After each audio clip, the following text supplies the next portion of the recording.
Mama and my dear baby brother. I finally made it. The journey was long and the sea was rough, but I'm here, standing in a place that's so far, far away from you all. The family are nice and are trying to make me feel welcome and at home. And I've already made friends with all the children, so I think I'll like it here.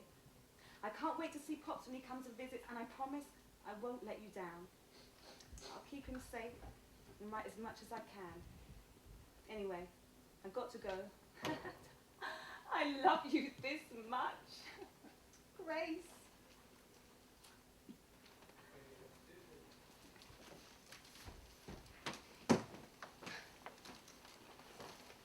Donna, what are you doing here? More to the point, where have you been? Yeah, I know I'm late. Well, I told you I'm meeting Jason later, and we've got so much to do before lunch. Sorry, I overslept. Overslept? I started reading this book last night. I couldn't put it down. What, you messed up my lunch with Jason? Well, you're not going to believe Over a this. book? Will you stop for a minute and listen? All right, I'm listening, but can you get dressed and talk? Yeah, chill out. You know we're expecting this new patient in today? Gareth, there are about 10 new patients coming in this morning, so we need to get a move on. Well, one of them is this woman called Grace. The one I'm reading about. This is her book. So? Well, you've got to read the story to understand.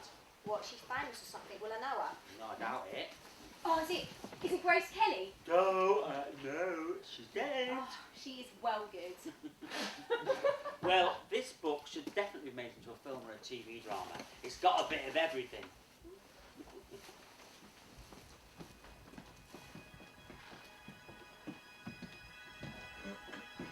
A film? A film? Why not? Come with your popcorn and your ice cream and watch my life unravel one wrong turn after another. Like a film, you wish you could hit pause or simply switch off and go make a cup of tea. But when you've lived the drama like I have, or in my case, the nightmare, you just have to keep on going. My life did not start out bad. In fact, I had the most incredible childhood. I was cottonballed by a huge family, and I had two strong, loving parents who I loved back with a passion. There wasn't anything I wouldn't do for them. So when I was made to leave home and travel abroad, I lost it all. I just turned 13, but I made it to my final destination, way on the other side of the world. And there was supposed to be someone there to pick me up as I got off the ship.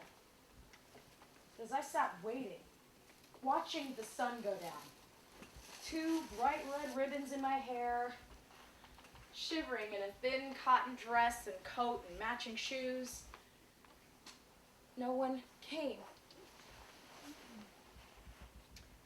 It wasn't until the sun finally rose up again that anyone paid any attention to me. A road sweeper. He took the piece of paper out of my ice-cold hand, and he pointed me in the direction I needed to go. After several days, I finally found the place. And as I stumbled in, they simply looked me up and down and sent me out the back to work. And I worked all day, every day. And at night, I was locked away, hidden, untouchable. Like them, I became good at hiding things too. For all the years I wrote back home to my little brother and my mother, I never told them the truth. How awful my life really was.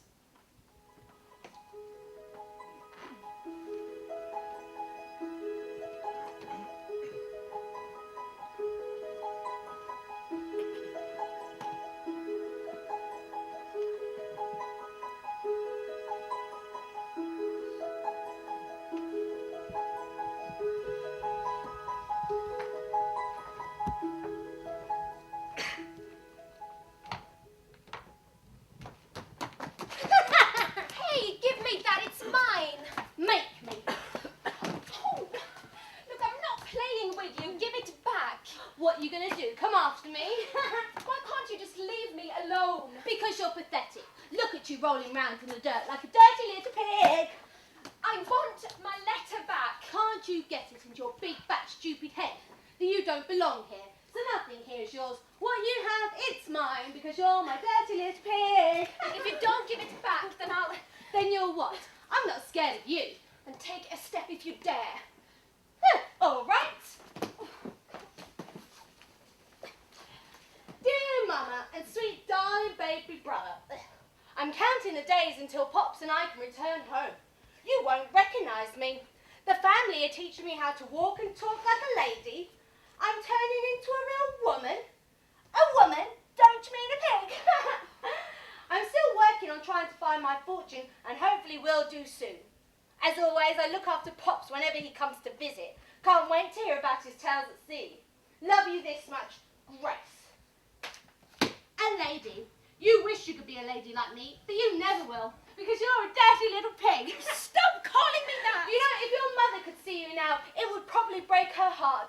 She'd probably say, oh, my little girl, she's come back as a dirty little pig. Oh. Stop calling me that!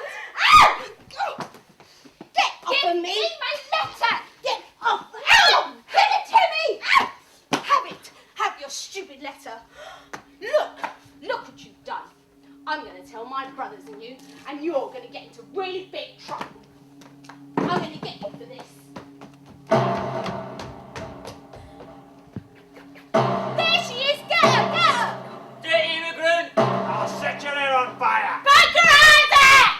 I'm gonna slap you the next month, bitch! You foul pig! Get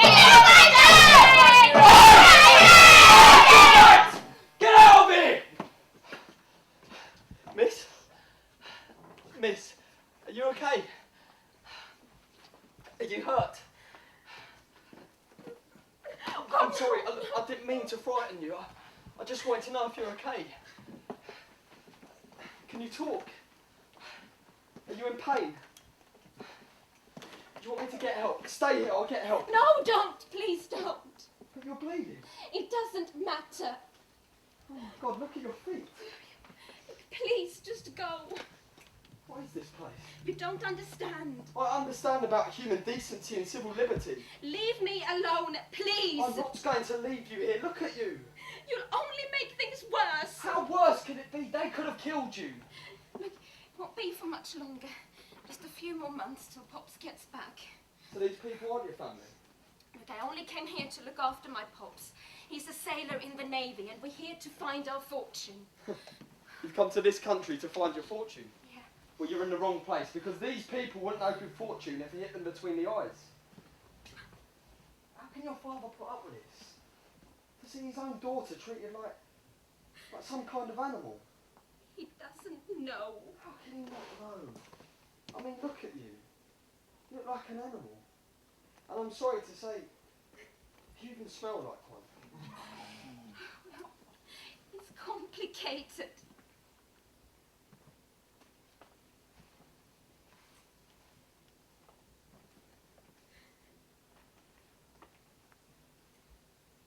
No, It's no. okay, look, I won't hurt. I promise.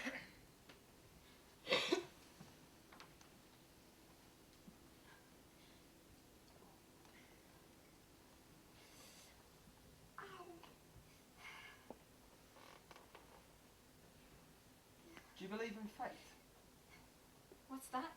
Or chance? I don't think so. Well, I've never travelled this way before. In fact, I don't live anywhere near this place. It's just by chance that I walked past, saw what happened, and then we met. Well, if you never mean to travel this way again, then I suppose the chance of us ever meeting again is very slim. No, what I meant was, it may be your lucky day we did meet, because I think I can help you find your fortune. Find my fortune? How? You're going to have to trust me a little. Oh, no, trust you. I don't know you. I'm sorry. How rude. We haven't even introduced. What's your name? What? Your name? Oh, Grace. Grace and Marie Haven. Well, Grace and Marie Haven. Very nice to meet you. Samuel. Samuel, no middle name, Jackson. Nice to meet you too, Samuel Jackson. Just call me Sam. Now, if you ever receive help from a stranger, it's always good to remember the person who gives it. Well, you're going to help me. I may be about to save your life for the second time, so you may want to rethink who you trust your life with. That nasty family over there, or me.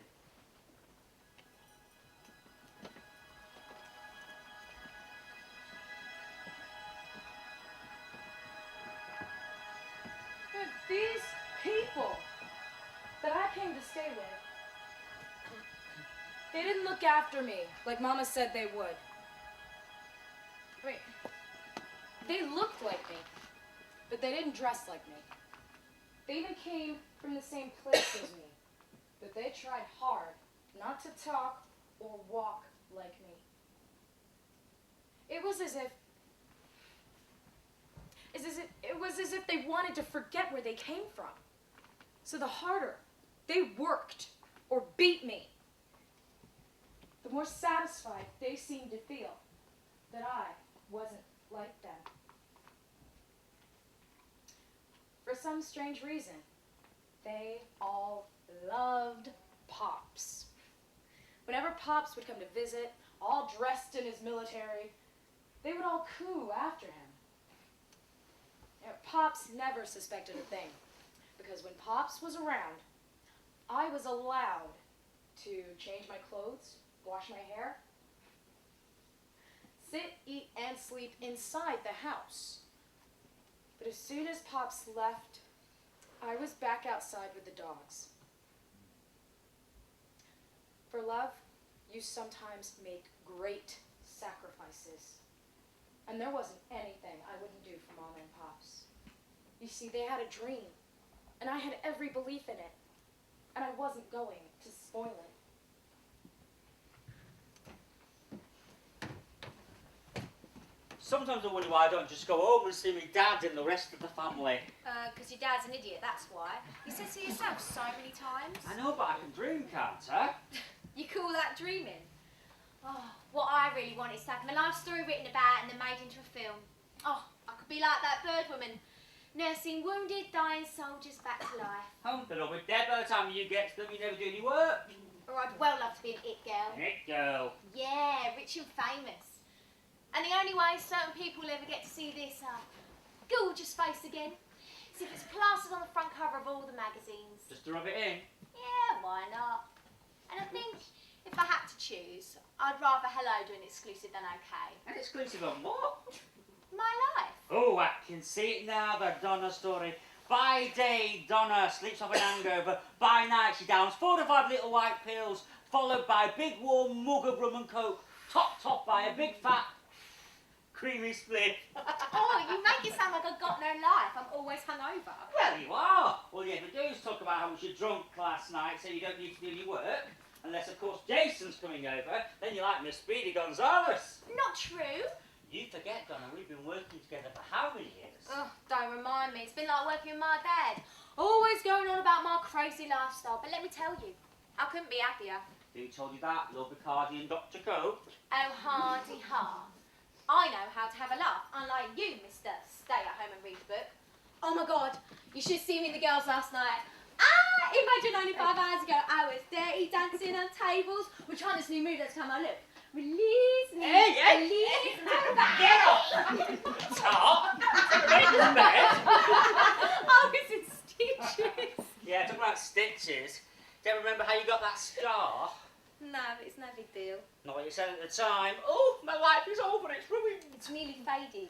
Good for you. Oh, because some scars never fade. Oh, Gareth, you overcomplicate life with too much thinking. What got you against thinking? Gives you worry lines. What, on smoking and drinking and ended up on the police till I don't know how many times doesn't? Living on the edge of life gives me a buzz. I feel like I'm alive. Alive when you're always lying passed out somewhere. Can't remember what you did from one day to the next. So it's better than having my face stuffed in a book and missing out on life and getting obsessed with some old woman. Unlike the tripe that you read, can you pass that over? Grace's story is real. And it really touched me. I'd rather a man do that. You don't want your messing, love. I want fun and adventure, not pain and misery. I mean, who wants to read some sad story about a young girl who sets off on a journey to find a fortune, only to end up living with a bunch of psychos instead? It's not all pain and misery. Grace does get whisked off by a tall, dark, handsome stranger. Oh, well then, I'd rather be Grace. Oh, I want to be that young girl who bumps into and falls in love with the man she's so destined to be with. I want to live that kind of drama for myself. What you're looking for is a fairy tale. And people who read books only do so to escape from the boring monotony of their own lives.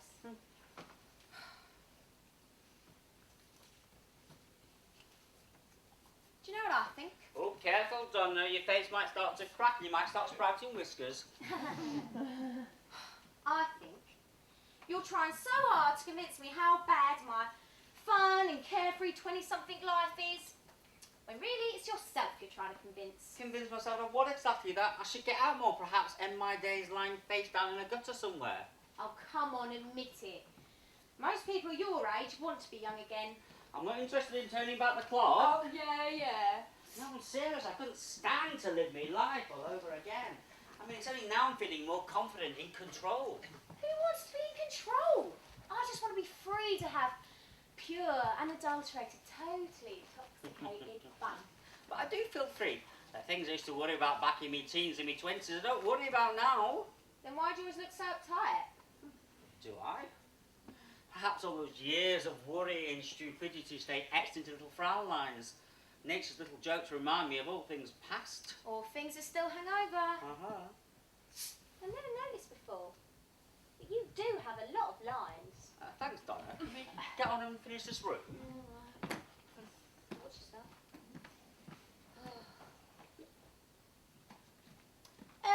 What you said earlier about my face cracking and sprouting whiskers, what did you mean? You said what? Oh, yeah, that was just nothing. I just thought I saw a hair, that's all. A hair? Where? Under your chin. It's only when they catch the light. Oh, they! Yeah, a couple of long ones. They move them down when you talk. Oh my God, I can feel them. They're so long and thick. Calm down. I'm only joking about the mole hairs. I've got mole hair! I'm joking. I can't believe you're having kittens over a few mole hairs. You don't understand. It's not natural for a woman to have hair growing out from under her chin. Ugh, I'm going to be sick. Donna, you say you want to live Grace's life. You want to live the drama. Well, I can't imagine how for one day, how on earth you'd cope, love. Oh, no. Oh. I don't know. Give it to me.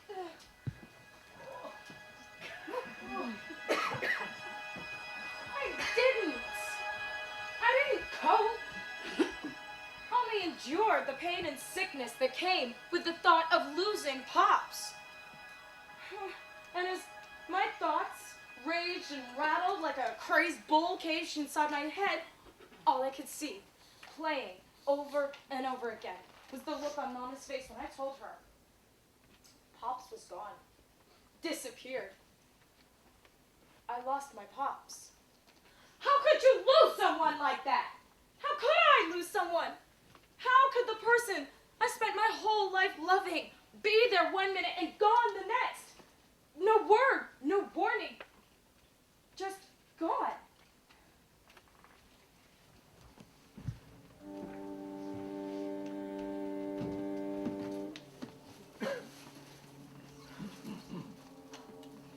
Excuse me, sir. Sir, I'm sorry to bother you, but can you please help me? You see, my father works on one of the ships. He's a sailor and I need to find him. Well, what's your mate do about it? Jump in the sea and take a bloody look. No, sir. I need to find a way of getting in contact. My family need to know where he is and make sure he's safe. Make sure he's safe. Yes. This is the Marines, yeah? Not the bloody Pansies Brigade. We train for battle, go to war, kill people. Safe.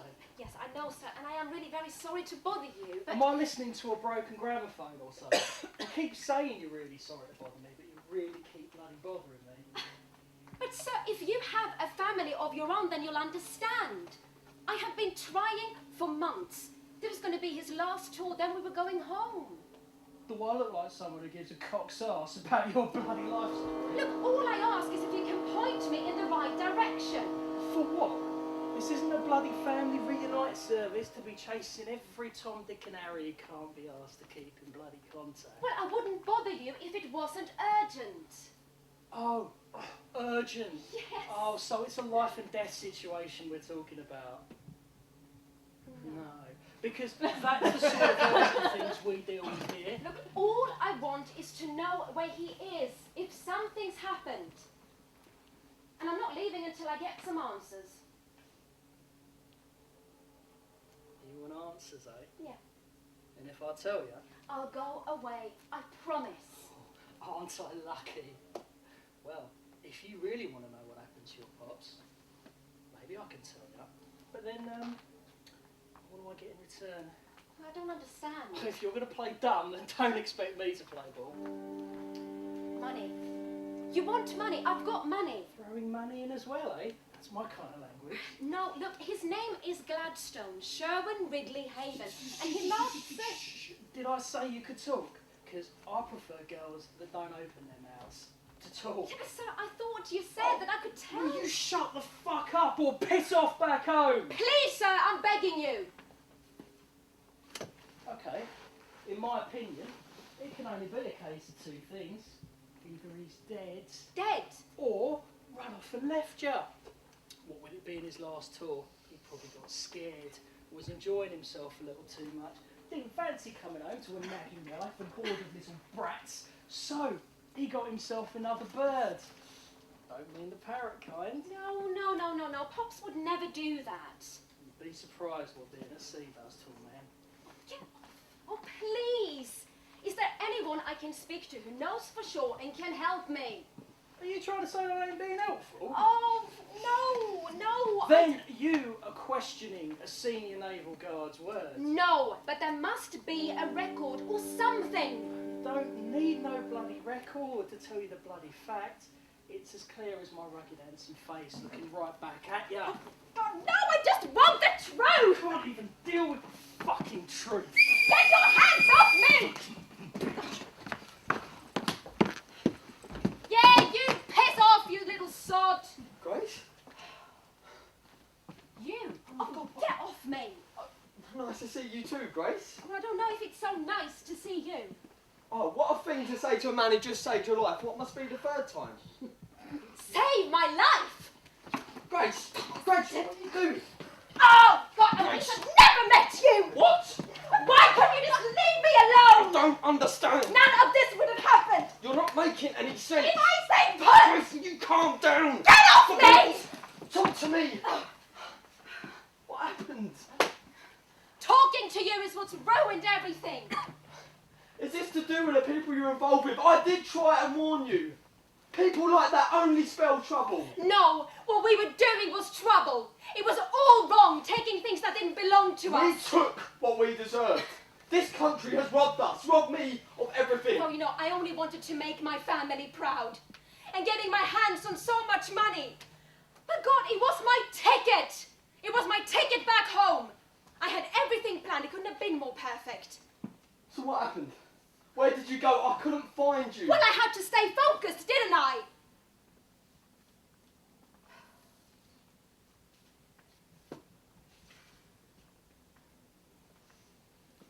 So is it true? Did you really make a lot of money?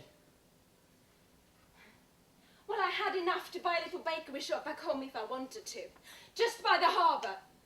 Well, the streets weren't my life either, but helped. How do you think I ended up here?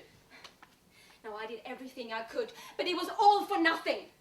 The day I left with you, they sent a note to Pops telling him I'd run away and not to bother coming back to look for me. The nasty people you stayed with. Yeah, but I still went back.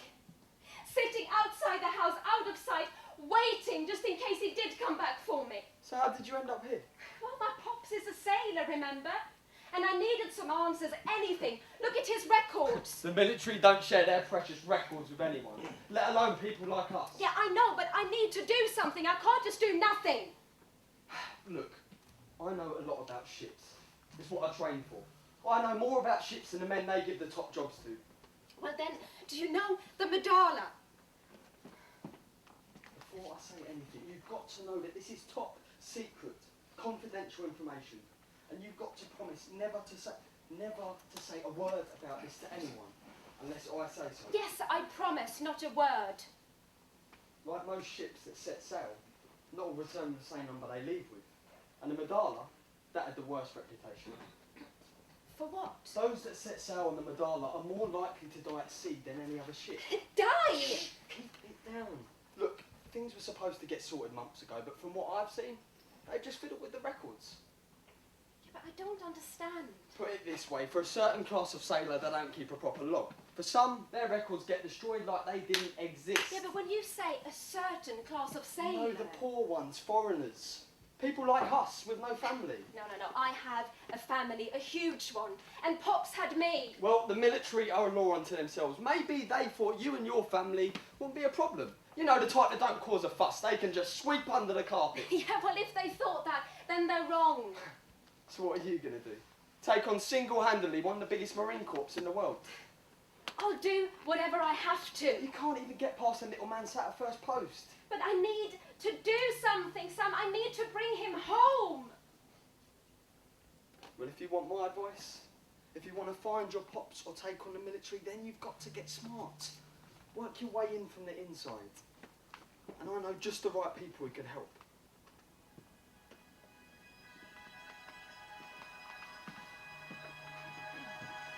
I wasn't sure if I could trust Samuel again. But he offered me a glimmer of hope. My only hope. Samuel schooled me on his vibrant, secret underground life that fought for human rights and equality. But I wasn't interested in taking part in any revolution. I was more attracted to the idea of working my way in on the inside.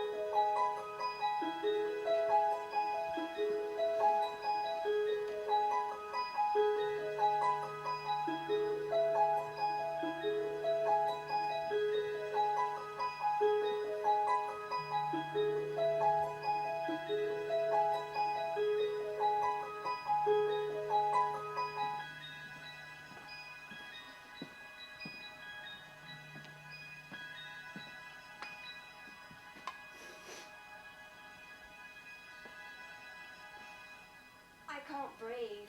Well, if I do it any looser, it'll become too lumpy and may come undone. Yeah, but just a bit looser. Grace, if you want to get this right, you're going to have to trust me a little. Yeah, but I feel faint. Don't worry, you'll get used to it. Right. Let's put this on. Right. Where did you get this? From one of the men who didn't make it home. Ah. Don't worry, I washed it. Okay. Come on. Yeah, but Samuel, it hurts. I can hardly move. Good. Being a little bit taught is good. Help you start learning how to walk and talk like a man. Yeah, all right. Perfect. Right, put this on. What's that? But you know. Oh. Come on. Good girl.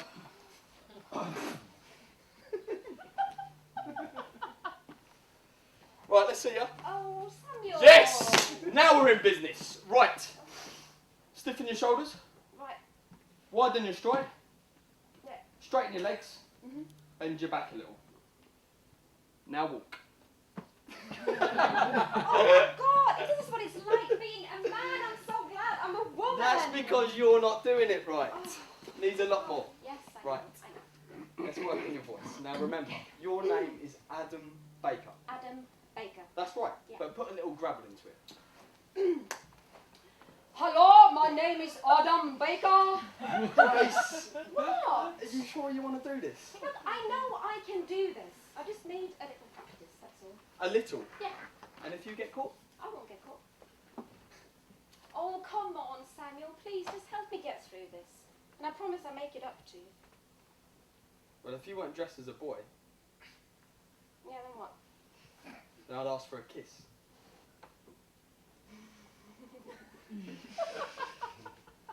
Oh, well, close your eyes. Huh? Close your eyes.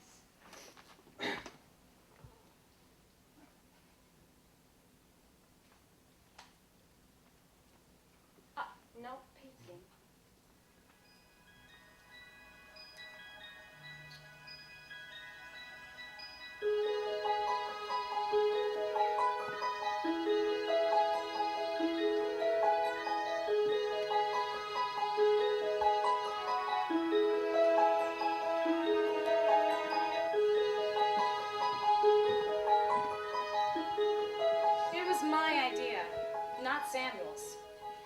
dress up as a boy and get a job as a mess man working on the Murgala. I cooked, I cleaned, I scrubbed, working harder than any man on that ship. I spent nearly 6 months out at sea, and I still came no closer to finding out what happened to Pops. Or perhaps I did come close to the truth, because if Pops was still alive, he'd be looking down at me and smiling as we set sail for home. Instead, the only eyes I glanced up at were those of the other sailors on my ship. And all I saw was fear. Fear of death and disease. Because if you were a certain class of sailor who had the misfortune of dying at sea, your body wasn't being brought home in a barrel of honor and glory, but simply tossed overboard. I got sick. I got really, really sick. But somehow, I managed to cling on to life until the ship reached back at port. And if it wasn't for Samuel, who found me, tucked up, curled away into a ball, shivering from the cold and sweating from high fever, I would have been forgotten about and left for dead. Oh my God. You'll live. No, I'm not. My head's burning up. Feel it. I'm dying. Just the effects of your night of funny debauchery kicking in. I thought you were in a hurry to get things done before lunch. Oh, Jason texted me he can't make it. Again? Oh. Oh. Ow. Oh, I want to jump on a ship, go out to sea, end up being saved by an incredible hunk. Well, sorry to burst your bubble, but married life to Grace, for Grace to Samuel was no fairy tale. Men. Not even the so-called heroes can be trusted. Hey, there are some women who are just as bad as men, if not worse. Before you go on one of your men-bashing rants, let me remind you that you're going out with a bloke and you're never tired of telling me how much you love him. Well, I may love Jason, but like I've always said, he only has to upset me, and then it's see you later, goodbye. So what have you done to him yet? I mean, a number of times he's cancelled upon you and not turned up when he said he would. Well, I'm not upset about that, because I know I've got him under wraps. Keep telling yourself that, Donna, but from where I'm standing, seeing you chase that bloke, you could put your energy to much better use. Sort out a more worthwhile relationship. I don't chase Jason, he runs to me. Because without me, he'd still be living at his dad's. But I allow him to live with me. And I'll pay the bills, put food in his belly, clothes on his back. Sounds more like his mum. I'm trying to show you I don't need a man, my man needs me. Really? I'm not needy. Whatever you say, Donna. I think all you see me as some kind of dizzy, drugged up party girl. But I'm intelligent. I study people. And I know when I got someone pegged. The only thing I see you study is the bottom end of an empty bottle.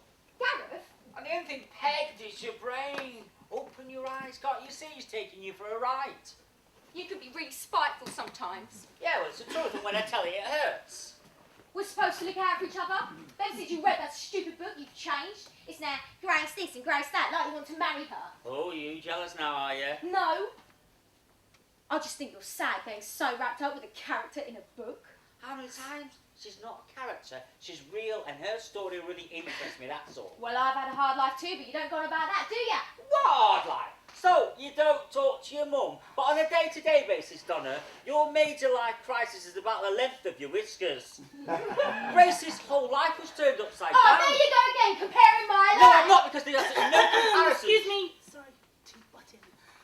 I'm here to find a patient by the name of Grace. Grace. Grace Haven. Grace. One of the nurses said she may be here. How do you know her? We're family. Family? I thought she didn't have any family. She lived alone. It's a long story. Well, I'm all ears, love. Gareth, don't be so rude. I'm sorry, it's just that I've read a book, that's all. And notes. We've read Grace's notes. She hasn't been brought up yet. She's still in recovery. It may be a bit of a wait. I don't mind waiting. Is there somewhere I can sit? I've got this book I need to finish and read. Oh, yeah, take a seat.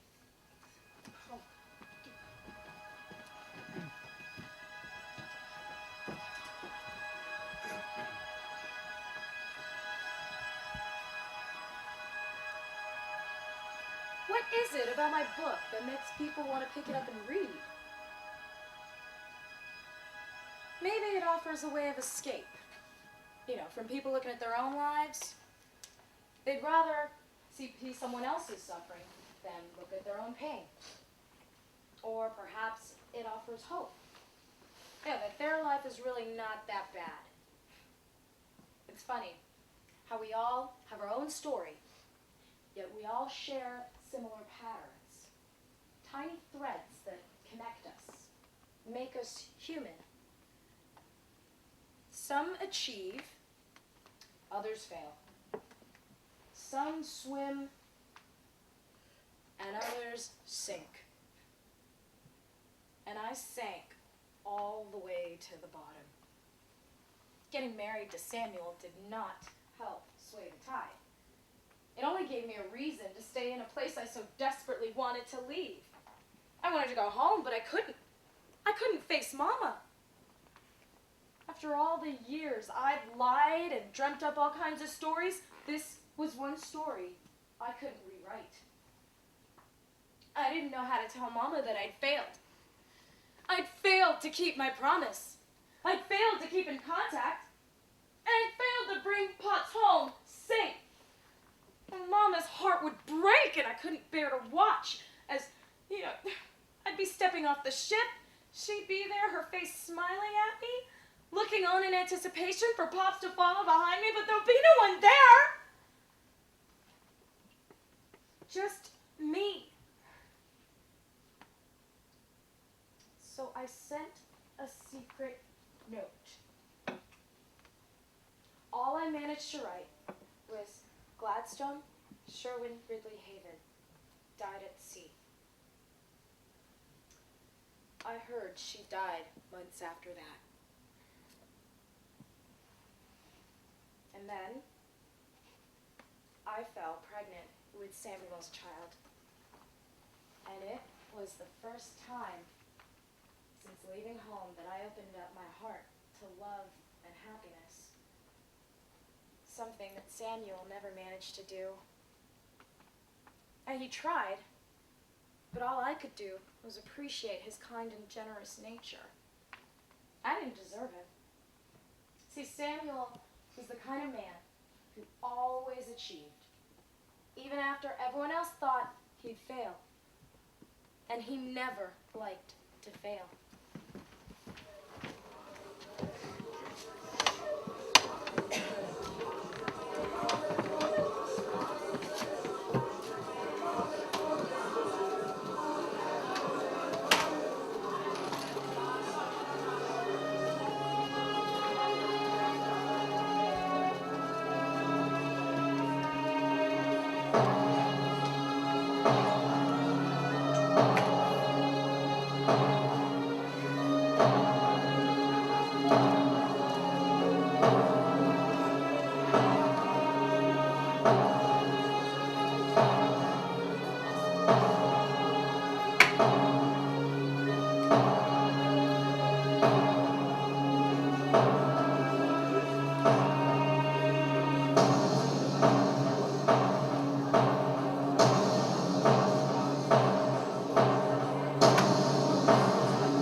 Get up.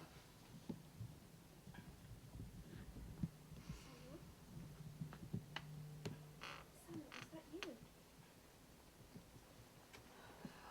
I said, get up. Samuel, what's going on? Oh my God, what's happened to your face? Look at your clothes.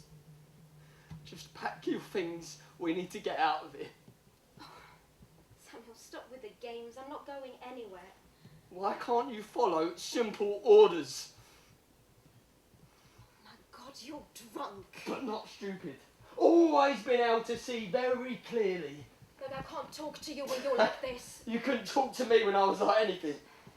I'm tired and I don't feel so good, so unless you're ready to explain yourself, I'm going back to bed. Yeah, you do that. Do what you've always done. Bury your head. Don't say I didn't warn you. Samuel, where are you going? Like you care. Of course I care. I've always cared about you and it pains me to see you like this. Don't you judge me. Don't you dare judge me! When I've had to put up with a sight far worse. What you've shown me all these years, looking at me with those poor little Sammy eyes. It's not true. I have always respected you, always looked up to you. How you stood up and fought for what you believed in. Yeah, well, if you were so proud, then where were you? Huh? Why when you stood by my side, why didn't you stand up and fight? Because it was your dream, not mine. You were meant to be a part of it. And I was fighting for us. Not the cause or anything else, but us. How do you think we lived the way we did or hold our heads up as we walked down the street? It's people like me that have fought for the kind of freedom others only dream about. But you wanted none of it. I didn't think it would matter. I've never meant to hurt you. Of course it matters. You're my wife. You're all I care about. I know. If you hurt, I feel it too. No. My burden is mine. It's my punishment. What's punishment? What is it that you've done that's so bad you have to wear it round your neck like a daily penance? You never talked about it, shared it, got rid of it. Will there never be an end to your suffering? Will there never be a day when you can say enough? Samuel, don't!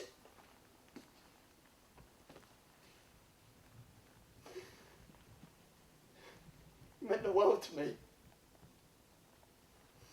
Ever since I first saw you. All dirty and bloody. Lying crumpled. All I wanted to do was pick you up and make that sad little face smile. Do you even trust me? With my life. That's it, Sammy. I'm going for some drinks with the boys and I'm coming back for what's mine. Samuel? Samuel, who was that? What did he want? Tell me! Samuel, what have you done? What have I done? What have I done? Well, what did he want? He's the proud new owner of our beautiful home. Oh, Samuel, stop with the jokes. I want to know what's going on. And I'm telling you, I lost the house. You what? Yep, that's right. Gone to the man with a big, fat, ugly grin on his face. You lost the house. I didn't mean to. It wasn't supposed to happen. You lost our home. We've just got to go. This is our home and I'm not going anywhere. I'm sorry, Grace. What are we going to do? Samuel, there's going to be another little life depending on us very soon. We can't just give up. Lost everything. We've got nothing. But there must be a way. Samuel, you've helped so many people. There must be someone. Oh, Terry's not the kind of man you can sit down and reason with. Well, how much does Terry win it for? What? How much did you owe him? I lost a lot of money. I know. But if we could buy it back, how much would we need But to pay? we don't have the money! Any money! How much?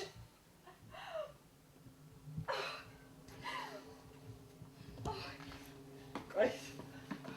Grace? You're having a baby?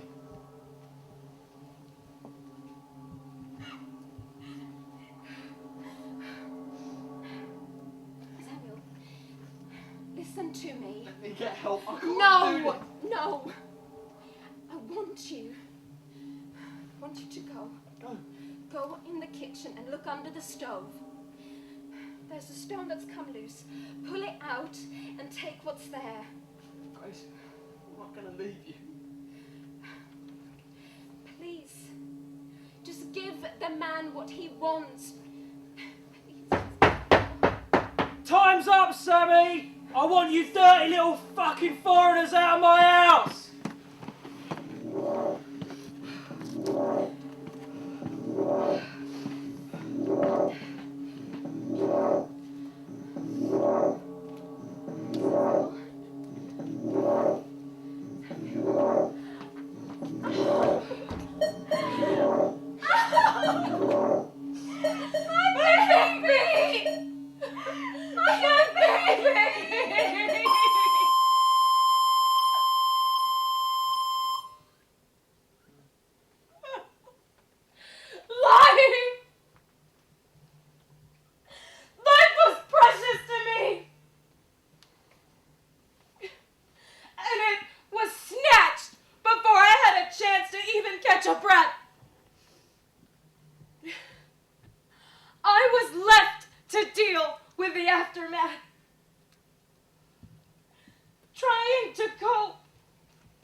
Being sectioned only helped conceal the wound.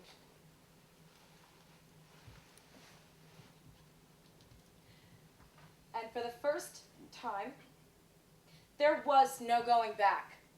Ever.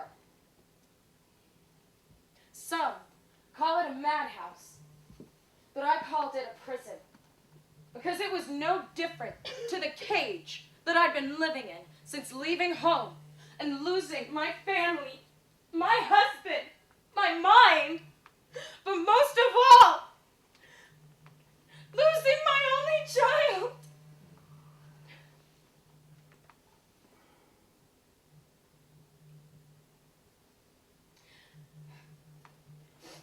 The only way I could numb the pain and learn to survive was to lock off.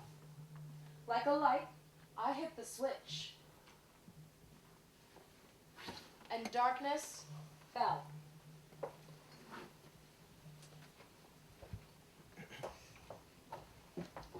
How much? I know. It was a lot of money, especially in those days. My God, I can't believe she'd do that. Well, they had a baby on the way. They had to do something.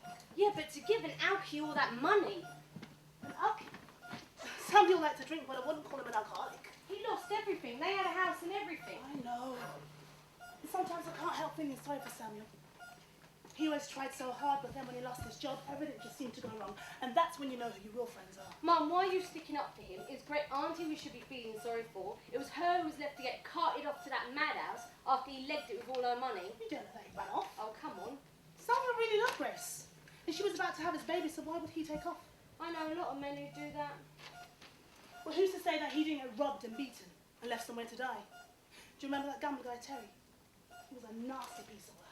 And how he beat Samuel and what he did to Grace? Yeah, well, it's all Samuel's fault. He never should have married great auntie in the first place. He knew she didn't love him. Sometimes you can't help who you fall in love with. Is that how it was between you and Dad? That's not your father. Oh, avoiding things, are we? Running away from your Pauline, problems? just stop it. Never know the right time. No way. You know, you're not supposed to have your phone on in here. You could be messing up the signals. You could be messing up Great Auntie's machine with that texting. There could be someone lying in an operating theatre and you're interfering with the frequency. You could be killing him right now all because he can't be bothered to turn off his Marvin, stupid turn phone. off your damn phone. Marvin, don't take this the wrong way, but as a mother, I need to know these things. Are you doing drugs? No. It's just that ever since you and Pauline arrived, you haven't sat still once. I'm just tired of watching you. I told you I don't do drugs. That shit is for idiots. No-brainers. My brain is my lethal weapon. I need to keep it sharp, so when I flex it, I hit peeps harder than any fist. Okay. I told you it was weird.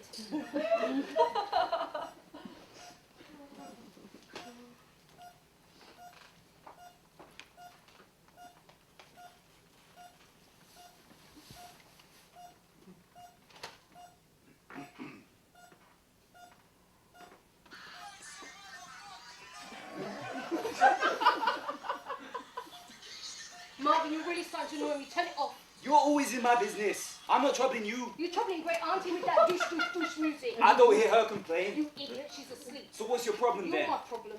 Look, I don't know why we're visiting this old lady anyway. It's not as if we knew her. Have some respect. This old lady's your great auntie.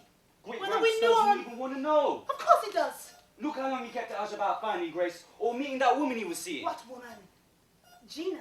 Yeah, I mean, have any of you even met her? No, but remember there's a lot of history. Great Gramps has never met your great aunt before, so it can't be easy trying to pick up where they've never even left off. Anyway, I'm sure he said he's going to pop around tomorrow. Look, Mum, don't worry. Marvin will soon change his tune when they find the money. Because the way she loved money, I reckon she's got to have a secret stash somewhere. Yeah, I bet as soon as she pops it, everyone will be round claiming their family. Marvin, shut up. Well, I'm just saying that's how people are. Great Auntie Life remix featuring the family Mackenzie. In a 1, 2, 3, let me hear it now. What now?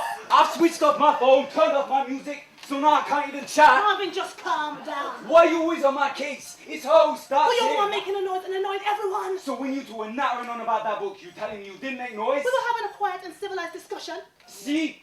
One rule for you. That's discrimination! Marvin! As your mother, I make the rules. You don't question. I still have rights, and as the only man, I feel I'm being violated. Violated? Oh, please, you are spoiled. That's what you are. You got Mum running rings, trying to buy you stuff, cooking you meals, bailing you out. You use Mum just as much as me, little miss. Drop Oh, me Marvin, here all and right, pick stop me it. up You two can't take everywhere. anymore of this constant bickering, are you?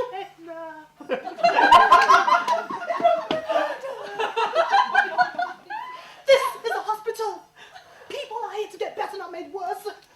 So show some respect. Stop thinking about yourself for a change. Focus your attention on Great Auntie. That's what we're here to see. Not bad What'd you choice. say? Nothing?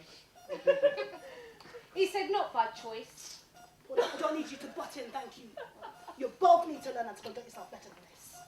Look, let's try. Take a minute to sit in quiet. Oh, Mum, can I I go? said no talking. That means you open your mouth and stop your fidgeting. I can't help it. Look, let's just take a minute to reflect. Try sending out some positive, loving, happy energy to Great Auntie. How am I supposed to do that? Marvin, don't push it. Just zip it.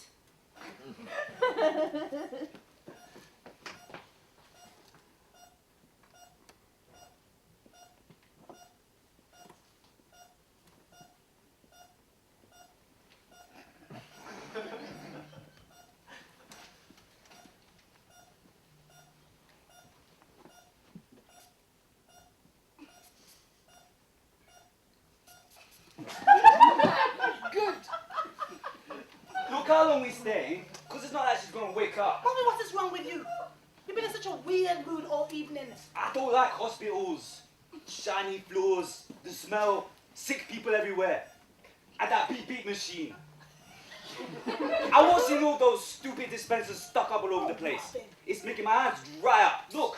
It's not vain. It's about being aware of your surroundings. knowing what's happening to you when you sit around in places like these. That's why I don't like government hospitals. They got cameras everywhere watching your every move. You hear about people walking with one thing and then leave with something else. Or they find the wrong body parts missing. Oh, Marvin, what are you talking about? And you're lucky if you get to walk back out the way you came in. Because since I've been here, I've seen enough bodies getting wheeled out, and we all know where they're going. Demorgue. Marvin? I'm telling you, it's mass genocide undercover. They secretly kill off the underclass, then frame it on, guess who? The cleaners. I mean, when was the last time we changed our cleaning costs at home? Why are you telling everyone our business? Mum, you're not going to make him shut up. Anyway, right now, I feel for the woman. Great auntie, her name is Great Auntie. What they put her through, locking her up and practically throwing away the key, is criminal. That's why you can't trust the government. They call this country a democracy, but once they got you in the system, you might as well say, that's it, goodbye, life over. I'm telling you guys, from now, if I ever end up like that, can't talk or move, having to be washed down and stuff, then switch off the machine or give me a pill and put me out of my misery. Marvin! I've let you have your little rant, and I hope you got off your chest whatever it is you needed to get off, but it's time to put a lid on it, because we've all had enough. Yes, Marvin. I don't need an echo, thank you. You both need to learn how to conduct yourself better than this. You're not children. Great Auntie is lying right here. She may look asleep, but from what the doctors say, she could probably hear everything we say. Yeah, I know. Oh, well, if you know, then why don't you think before opening your big mouth? It's his pea-sized brain. Opening his mouth and thinking at the same time causes it to malfunction. Who you calling pea-brain, little Miss Bugaboo hasn't picked up a Marvin, book since they please, were first just read to you? shut it! Marvin, if you don't want to be here, just go. I can't take any more of this. I never said I didn't want to be here. I just said I don't like hospitals. Right. Okay. We only have another 15 minutes before visiting time is over. So let's think of something pleasant to cheer up Great Auntie. You know EastEnders should be on. Depressing. You're depressing. Come, Pauline. Marvin, come on up. Remember what we did when you was little?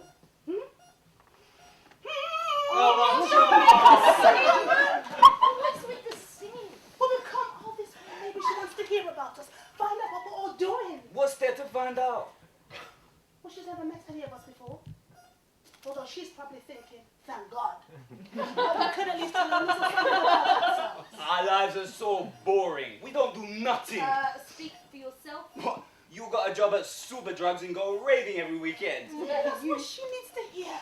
A bit about normal everyday life. You know what? I wish she'd wake up.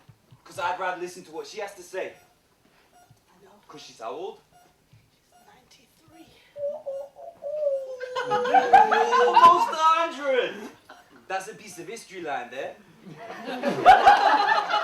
I wish I probably met her now. You know, spent even if it's one day. Marvin, you know, sometimes you come out with some of the nicest, most intelligent things. I wish you'd show more of this side. Yeah, well, I wish I'd met her too. She could have taught me a few things that have to make some money. Is that all you care about? Money? No, don't start, you two. Mom, I was just saying. Of course I'd like to know more. Like... How to speak properly? Oh, shut up. Like, I really don't understand why she just didn't go home in the first place. There's a lot of things we need to get our minds around. For me, I'd like to know, how did she do it? I mean, how the hell did she cope? Because you're right, Marvin. She lost everything, and I moan about losing my keys all the time, or when I lost my job. But how do you cope in losing your child? I know, it's sad. You know, when I was younger, I remember secretly wishing Marvin got lost. You know, we'd be driving home one day and he'd accidentally fall out of the car and we wouldn't get to Marvin. Yeah, you're not funny. I can dream, can't I? Mom, can I ask you something? Depends what it is. Well, you gotta be honest. Marvin, just say it. Have you ever wondered, like, well, you know, thought about getting rid of us? It's crossed my mind. Marvin, now you're gonna step too far. It's not me saying this. I overheard Great Grabs talking. I think it was to that Gina woman. You better explain yourself. This better be good. Look, I went to Great Grams the other day to fix a light, and I was in the next room. What was I supposed to do? Cut my ear off? You usually act like you're deaf when anyone asks you to do anything. Pauline, shush. I probably wasn't supposed to hear this, so maybe I shouldn't say anything. Marvin, stop being silly and just tell me. Look, I heard Great Grams talking. Something about Grace going on hunger strike. Hunger strike? Yeah, she refused to eat, only drink water. I don't know when all this was, but they had to try and feed her through a drip and everything. After all this time, maybe she thought enough is enough and decided to jack it all in. Well, what she went through, I would have done the same. Yeah, but I wouldn't go on hunger strike. Me like the ackee and saltfish too much. Marvin, I don't understand. If what you're suggesting about Great Auntie is true, then why didn't she do it before? Why wait all these years and then write this book? I don't know. I wasn't listening. Typical. I thought that may explain how. Explain what? Now, how she met a young Gina girl. Yeah, and? Well, I heard that your Great Auntie wasn't very good with her home help. Well, not until Gina came along and changed everything. Oh, look, Mum, I know when you're trying to hide something. We ain't kids no more. Yeah, Mom. So come on, tell us what you know. You two did not even want to come here. I had to drag you. And now all of a sudden you want to know all about your Great Auntie life. Well, the more I know, the more I feel for the woman. Maybe if she knew she had a family, things would have been different. Yeah, and anyway, she wants us to know, otherwise she wouldn't have written a book. All right. You better not go blabbering in your mouth and tell anyone, all right? It's not. It's not how I flex. When they found your Great Auntie this morning, she wasn't tucked away in bed, like I said. She was found sat out in her garden. All she had on was a nightie, her slippers, and a thin blanket, and a newly published book in her hand. Apparently she'd been out there the whole night, in the wind, sleet and rain. Her neighbour only noticed her this morning slouched over when she went to draw the curtains and looked out the window. What a way to go. After all that. Why wasn't she in a home? There was nothing wrong with her. Apparently the last time she went to the doctors was to sort out an ingrown toenail. And although she'd been locked away all those years, when they let her out, they gave her her own bungalow with a garden and told her to get on with it. See, I told you. Didn't I tell you? The system. That's how messed up it is. All right, Marvin.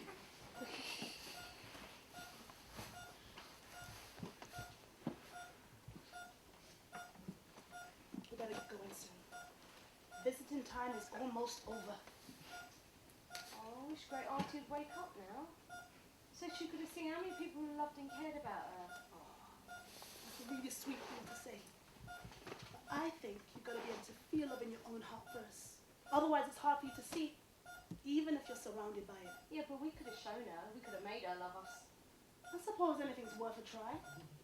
That's why I wanted you guys to read the book for yourselves. Maybe you'll learn something. Avoid making similar mistakes. You mean like the big one you made walking out on Dad? Marvin? You didn't mean it, Mum. Sorry, Pauline. Marvin's right. I admit I made some big mistakes in my life. And certain things do need to change. Alright, well, if you could start today, what would you change first? I don't know, there's so many things.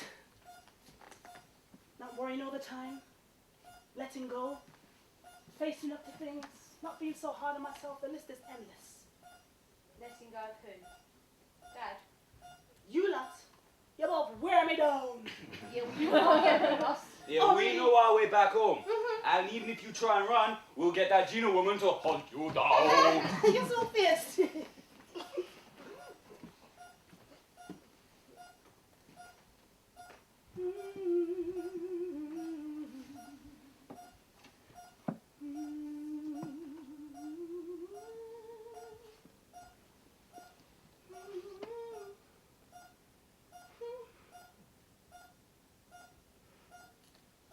I do understand.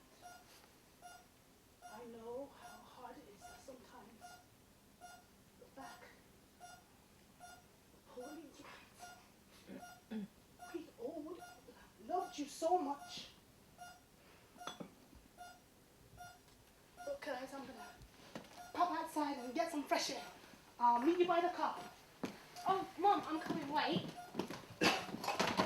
Shit! Mum, wait! Where's she gone? She's gone. I hope she hasn't forgotten about my mate's party tonight. I still got to go home and get changed. And you call me selfish. Look, I just don't want her wandering off and forgetting the time and then leaving us in this place all night. It's freezing out there, so I doubt Mum would have gone far. If anything, we got our phones, so we can always bell her. Oh, yeah.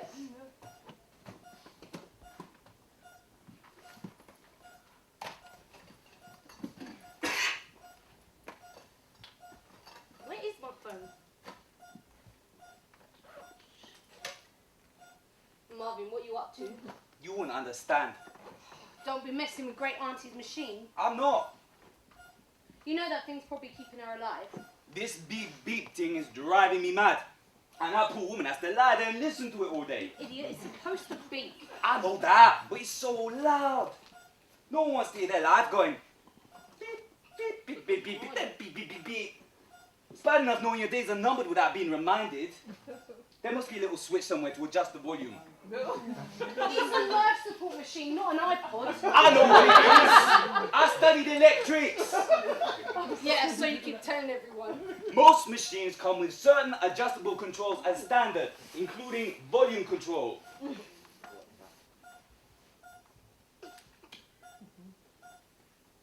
it's switched off. Because she wants to be left alone, innit? Yeah, well, I don't think we should have left her because she looked well upset. I know, and we're probably to blame, so Yeah, leave her. Well, if we're probably to blame, I want to be there to sort it out, innit? All you're worried about is getting to that party. No. So how you getting there then? Mum's going to drive me. Is she now? I bet she also offered to pick you up too, innit? Do you know what? It's minus 0 out there and the place is far. I think this must be it. Last time you said that, you cut off the electricity supply at home. And Mum not only had to call out a real electrician, she also had to foot the bill. Don't touch it. I'm telling you. What's going on? What do you think you're doing? Nothing. I was just trying to fix something. This is the hospital, not a playground. Now get away from this machine. I told him not to touch it. I was trying to help. You can't help somebody if you take away their life support. Look, all right, calm down, Gareth. I'm sure he didn't mean any harm. It's our job to keep people alive, not have some smart aleck coming in here, putting people's lives at risk. Look, guys, visiting time is very much over, so can you just go? Will she be alright? Well, your antics won't have helped. Anyway, what are you two doing in here? This is a private hospital room. We come to see Great Auntie. Great auntie. You came to visit Grace. Yeah, Mum told us to. You're related to Grace. Not this again, Gareth. She's Great Gramps' sister. And who's Great Gramps? Only known as Great Gramps. His name is Audley. Audley. Audley Haven. You know Audley Haven. You're not playing with me, are you? I'm not, honest. Mum said he may come by tomorrow so you can see for yourself. All right, come on, you need to go. It's a good job I read Grace's story. Otherwise, I'd ban the pair of you. Next time there's a problem with the machine, you pull one of us. Never touch this or any other thing in this hospital. Is that clear? Safe, bruv. Out. I'm telling Mum. You do that, I'll land a backflip on your titties and then do a handstand on your face. Yes! I can't believe it. Audley Haven's alive and he's coming to visit Grace. Oh, don't tell me you're starstruck over a character in a book. How many times? He's not a character. She's not a character. They're all real. And if you read the story, you'd understand. Grace. Grace. Grace, your brother Audley's alive. He's come to visit. Gareth, what are you doing? I'm going to do it. Do what? What are you talking about? I'm going to see my dad. Your dad? Oh, not this again. Look, I hate it when you read one of your books. It turns you loopy. My mind could be more clear. What's the point? You've tried so many times. And he'll only upset you again. So what? So what if he upsets me? He can't stop living life because you're scared of being upset or hurt. It's feeling pain that tells me I'm alive. Well, then your life's going to be one big pain because he ain't going to change. But I can try. I can change. Don't say I didn't warn you.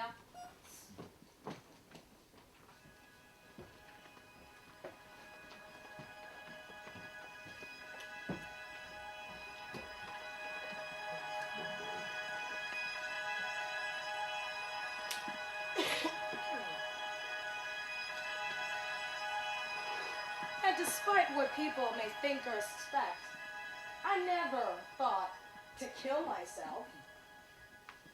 I found a way to carry on. And the mind is a wonderful place, and it took me places. Every day, I'd sit out in my garden, because it reminded me a little of back home. I'd sit there for hours and hours and imagine how my baby girl would have loved being here among the birds and the wild creatures. I'd feel her close by. I could smell that sweet baby smell. When you hear her laugh and squeal, feel her little heartbeat pounding as she'd run and hide in the undergrowth or just play chase. I would watch her for hours and hours. Until those neighbors moved in next door. Before, no one ever really cared or bothered, but the wife especially kept checking up on me, looking through her window, trying to talk to me over the gate. It was she who called social services on me. They wanted to cart me off to a home, but being thrown back into an institution, that was not an option. So I opted for home help instead. Now every day, I had a woman drag me from my garden, and then the woman after her got locks fitted on the back windows and doors, saying things like, "Oh, it's for your own good, and I don't want you freezing to death on my watch." And the one after her, she said to me, Why don't you relax? Just sit and enjoy being taken care of. taken care of?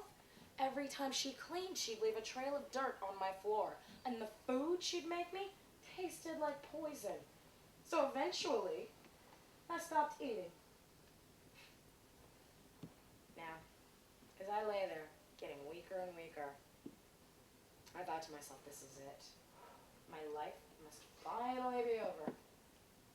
And then a sweet, sweet young girl came along. Gina was her name. After I'd closed the door on everybody and everything, she somehow walked right in.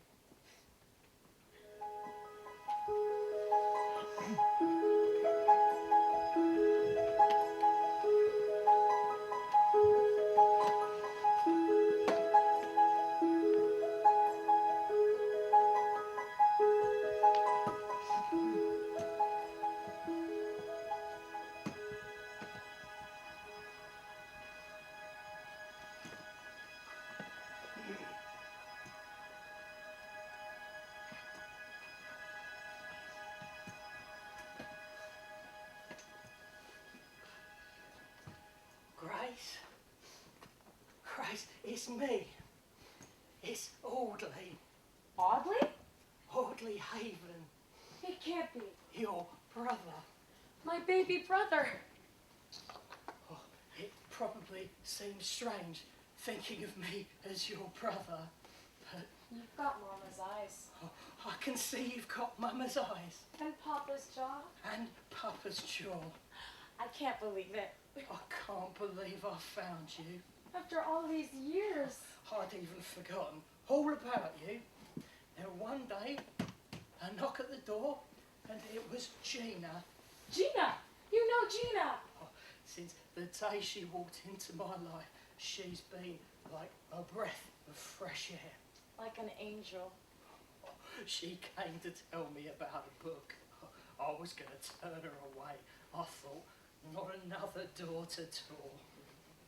But there was something about her. Her eyes just sparkled. I let her in. There was something about her. I remember opening my eyes, and she was just sitting there, looking down at me, smiling. She brought back so many memories of Mama, how she loved to tell stories. I even went and dug out that huge scrapbook full of letters. Oh, all those letters from you and Pops. When Pops would come to visit, he'd sit with me, and we'd both huddle together under the thickest blankets to keep warm, both of us clutching a cup of hot cocoa. And then he'd tell me stories, all about his travels. I'd write pages and pages. Mama used to read these stories to me from when I was in the womb, right up to when I was 4 or 5.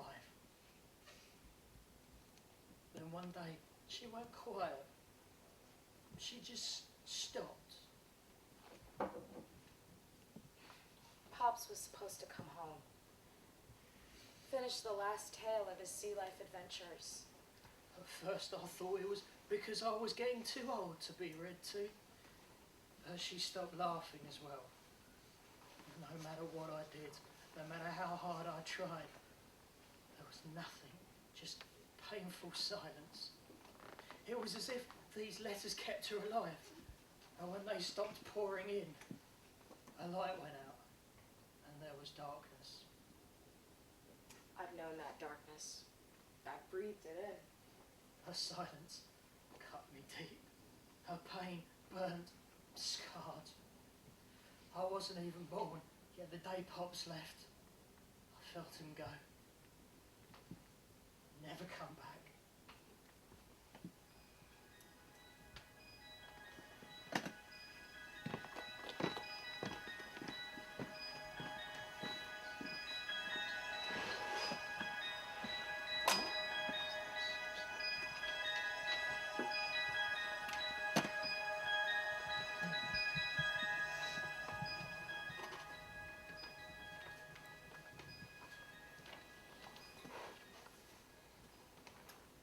Well, they want you. I can't believe they take me back. Well, you're a hard worker, Gladstone. You're right. I never slacked, did everything I was told, never gave any trouble. The lieutenant commander once told me I took to Navy life like, what was it? Like a duck to water. Well, the ship's leaving tomorrow. I know. I wish they gave me, us, more time. Well, have you decided what you're going to do? No matter how many times I go over and over this, there just doesn't seem to be any other way.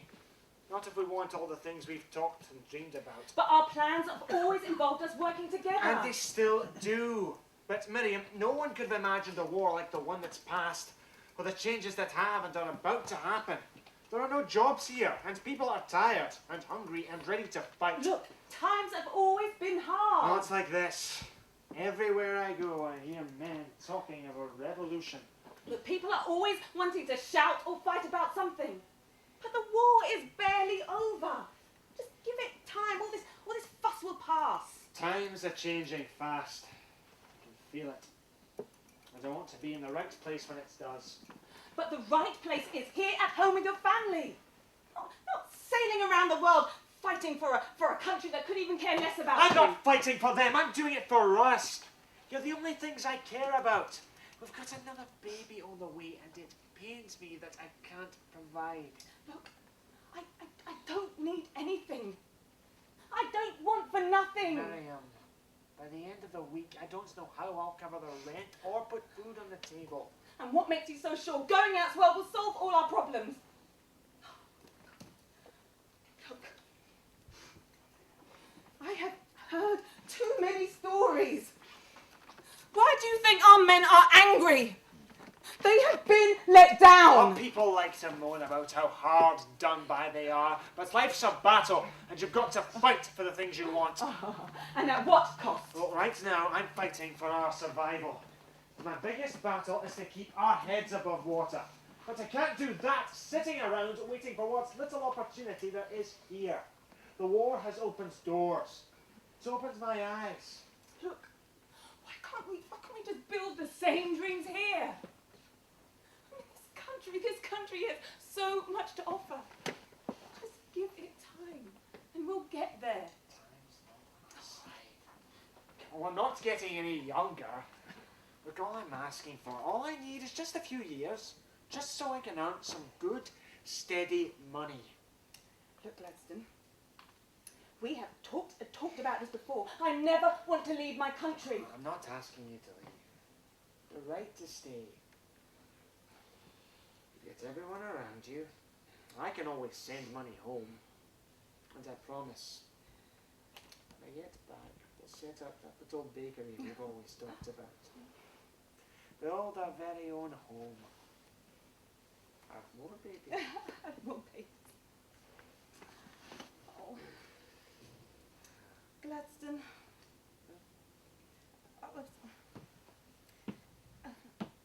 I want Grace to travel with you. What? I want Grace to go with you. She can't. Why not? She's a big girl. She's not yet 13. She is old enough to look after herself. She's only a child, and I want to be around to look after her. Look, my family knows some good people out there. Well, they have a big house. Maybe they could arrange work and, so Grace can pay her way. Look, I don't think my baby girl being taken in by strangers, people I don't know. Look, Grace is growing up fast, and she is not our baby girl anymore. But she's turning into a big woman. She don't know what it's like over there. The people, the funny ways. She'll find it difficult to fit in. Look, your whole life you have talked about taking risks as well. You never know where they might lead. Well, this could be one of I'm not taking that kind of risk with our child's life. Come here. Grace has been our only child for a long, long time. But we have to face it. She's going to have to leave home sometime, so why not let it be to do something great? And travelling abroad, well, it could be one of those great opportunities you always talk about. She could learn new skills, be independent. I'm not sure about this. Look, I may be set in my ways, but it doesn't mean Grace has to remain stuck. I want Grace to stay and help you with the baby. I have so many people I can rely on. But I'll be spending most of my days out at sea. Look, I'll only send for Grace if we can sort something out over there. And while she's there, well, she can keep an eye on you. Whenever you leave, make sure that you're warm, got somewhere to stay, and are fed properly. Oh. That's all right. That's all right. Well, what if you or the baby gets sick? Look, this baby, and it's come closer to full term than all the others. And if anything were to happen, I have Mama, Papa, Auntie, Uncle, everyone. All you'll have is Grace. And she is more than capable. All right. I'll send money. And I promise I'll write as often as I can. Well, you make sure you do. Because I want this child to know everything there is to know about you and their big sister.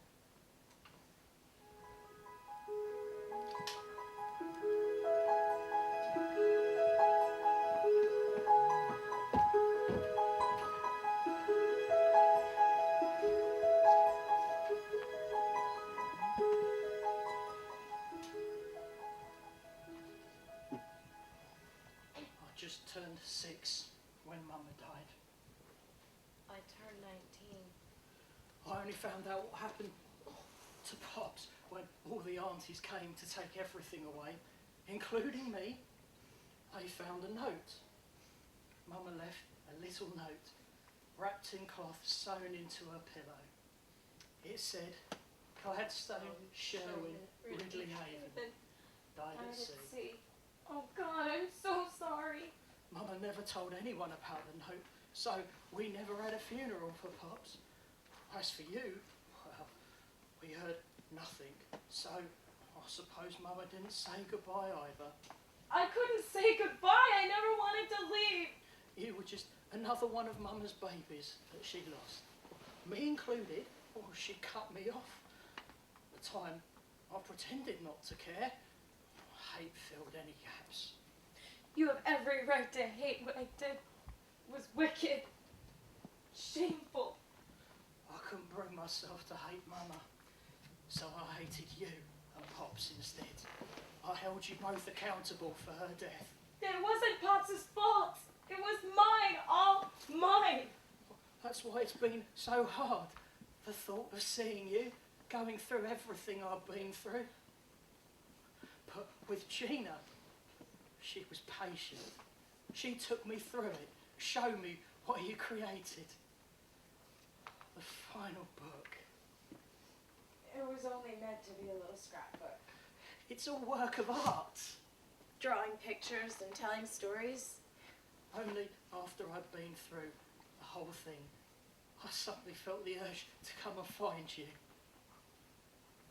I know I can't turn back the clock, but it's like I've been awoken and I look back on the past with different eyes. Because this book, this collection of stories, is our history. Yours, Pop's, Mama's, and mine. I can't help but feel love for what's been created. Grace, I want you to know, it was Mama's own pain and guilt that killed her. It was me. I broke her heart. I made a promise and I failed to keep it. It was her who insisted you leave. Always remember her final words. My baby. My baby. My baby. I lost Grace. I couldn't face her. I couldn't face my own mama. All this has gone on too long. So I sent her that note. I've come to put an end to this. That stupid, stupid note. And it broke her heart. I've come to help close the book. No! So we can both lay the past to rest. I must be punished. I should have come sooner, Grace. I must pay for what I've done. If you can hear me, we could have shared our lives. If only we'd opened our eyes, we could have had a life together. But not one word, not one single touch ever passed between us. Grace, I love you.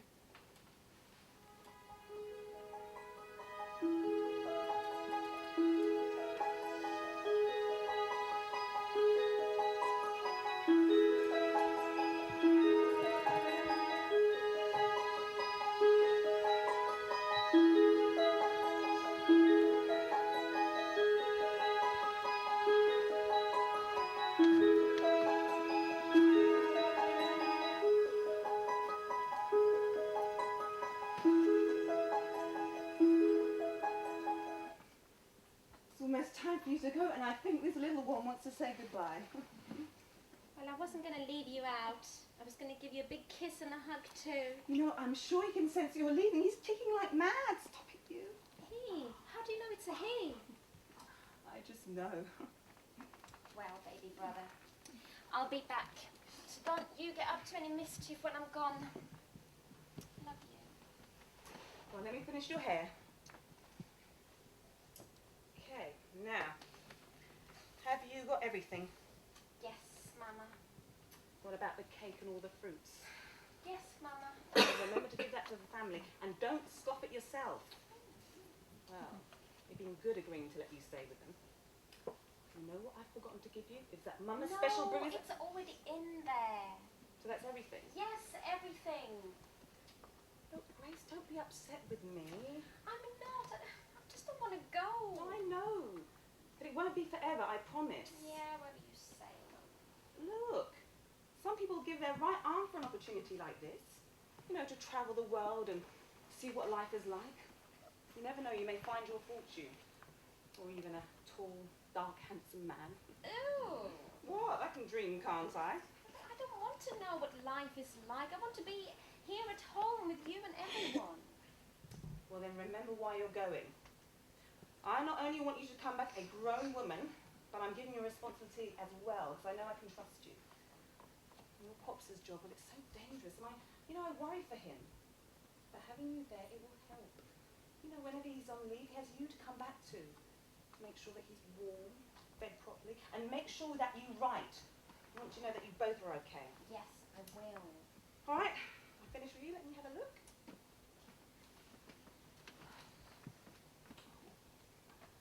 You make sure you both come back home. You and Pops. I won't let you down. I let you down. You have never, never let me down. And I will be counting the days so you make sure you come back. Of course I will. I can't. Well, you have to. Because I will be waiting. I'll be waiting for my baby girl to come back home. I miss you. I don't want to go. But you have nothing to be afraid of.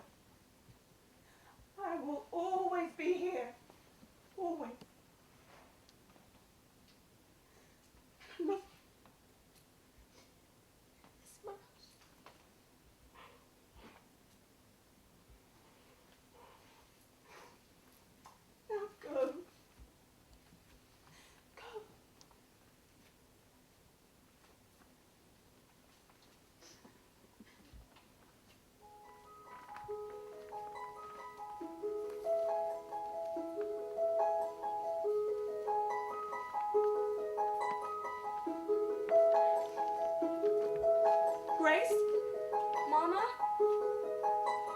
want you home. Mama, is that you? I want you to come back home. Mama? I have always wanted you home.